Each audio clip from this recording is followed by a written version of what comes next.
I want to give you the August update for the Apple Watch Series 3. It'll be coming out next month, and I just want to make sure you are aware of what to expect, so you know whether you should wait to get that watch, if it's something that'll interest you, and the like. Right before I start though, if you aren't following me on social media, make sure you check out twitter.com/therevivedone, as well as my new Instagram page, instagram.com/therevivedone.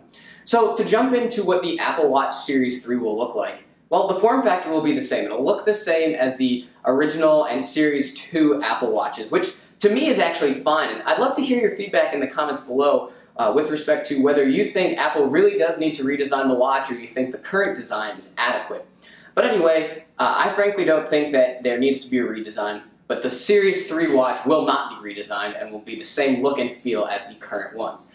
Obviously, you'll have the faster processor. Every watch and every iPhone and every Mac, every update has a faster processor, so there'll be a faster S3 processor. Obviously, this will be a waterproof device. We saw that with the Series 2. It'll continue to be waterproof. The other big improvement will be improved battery life. And that'll tie into something in a moment. But improved battery life makes a lot of sense. It can start leading into more functions like sleep tracking, lead to multiple days of use, and just continue as you have to charge the watch less. It becomes something that's more and more integral to your daily life, therefore more usable and more necessary for you, which is obviously what any wearable product maker would want.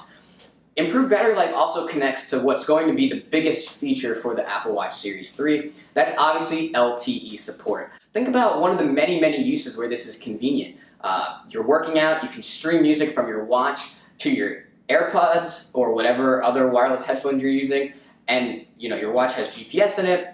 So now you can leave your phone at home, especially if you're someone who has a big, let's say, iPhone 7 Plus, or one of the new phones that'll come out later this year. Whatever the case may be, that phone might be too big to work out with. Maybe you don't want that flapping around in your pocket or whatever. Now your watch can control all of that, and has health controls, and has a faster processor, so updating some things in the watch with respect to how far you run, or maybe some apps that can be used for weightlifting and weight training, you can enter that into the watch directly as well. Those will all be improved by the wireless connectivity and by the faster processor. So I think that's a huge selling point.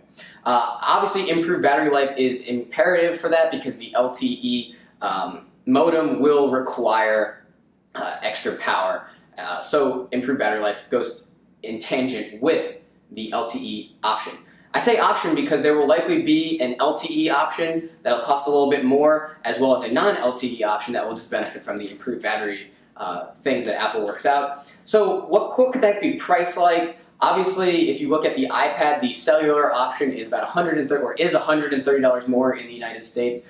I kind of don't think $130 is that sweet spot for LTE option on the watch, just because the watch is a lower price point than an iPad in many cases, although the new cheapest iPad is pretty low cost. So I think it's probably going to be somewhere between maybe, let's say, $80 to $130. I think $80 would probably be a very appealing price point.